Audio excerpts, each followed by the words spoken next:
Hello. This is a novel, The Spectator by Timothy Balding, and I enjoyed it very much. Let it introduce itself, because we see here something purporting to be a foreword from the publishers. And it's in italic, so it looks like it's separate from the main text.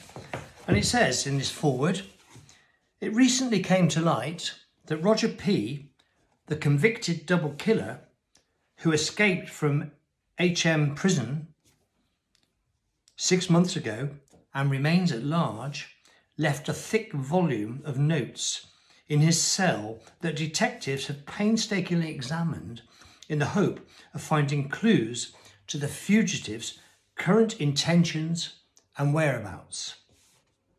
Among the frivolous and absurd claims, demands, insults and declarations made by P, in these papers is a quotation solemn promise that he will surrender to the police if our company, as the biggest press in the country, publishes this manuscript without a single change of any kind, and specifically leaving untouched any quotations, semicolons or adverbs their editors foolishly deem superfluous." End of quotations. It goes without saying that we would never normally contemplate ceding to blackmail to publish a book, let alone abandon our editorial responsibilities in such a way. If the police, advised by psychologists, did not insist that Roger P. remains a grave danger to the public and must be returned to their custody. We bring out this edition uniquely as a contribution to the common good, all the while disclaiming any approval or support for its contents, notably its slanderous judgments on our nation and its citizens, and even less evaluating any literary merit it might or might not possess.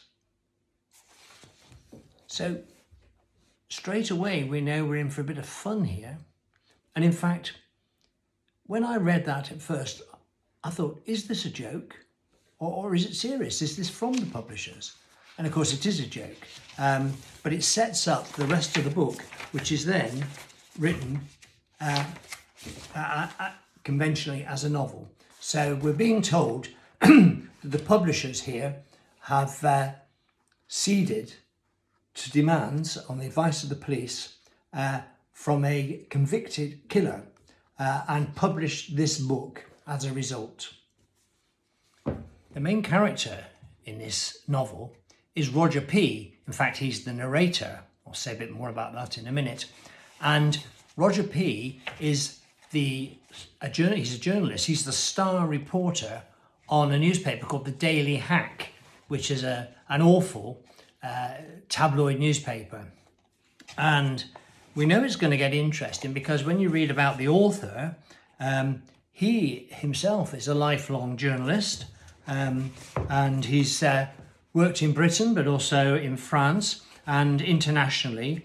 And for 25 years, he was the chief executive officer of the World Association of Newspapers, the representative global group of media publishers and editors established after World War II to defend the freedom and independence of the press worldwide. So he knows of which he speaks. And you can tell that Balding is angry. He's very angry at the way that the newspaper industry has drifted to the sensational, vindictive and disgraceful set of institutions that the majority of our newspapers in this country and maybe elsewhere the majority of our newspapers have become. Okay, so I've made that all sound very serious, and it is in places, but also there's a great wit running through this book. It's a dark humour sometimes, but it's very playful, both the structure of it and what the narrator has to say.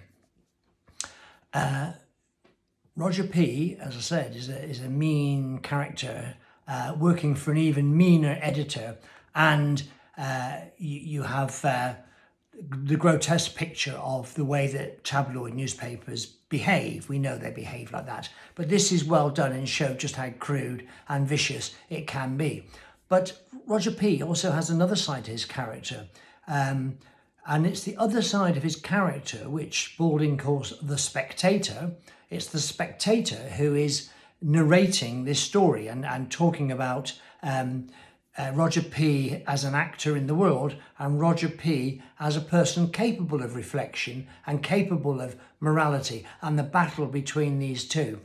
The novel includes a romantic story in it, and within this romantic story, Roger P, because of the relationship he has, becomes more determined to act in a moral and good way rather than in the way he's been earning his living, and earning it very successfully. So part of the story is this tussle of his conscience. There's a lot more to it, which I won't talk about now. Now, Balding is a philosophical writer and a playful one, and the book often departs from the plot. The plot moves very slowly in some ways because the Spectator can't resist taking us off onto digressions, and they're always interesting philosophical, ruminative, but contemplative discourses. He has little truck for psychiatry and psychology in some ways, and given my background, I would enjoy a bottle or two with Balding and just thrashing that issue out a bit more. But it's fun, and it's it's good natured, and it has a strong moral purpose. So there is a murder in it, and I won't say what happened. I won't say who kills who, how people get killed, who gets killed, what the outcome of all that is. You'd have to read the book.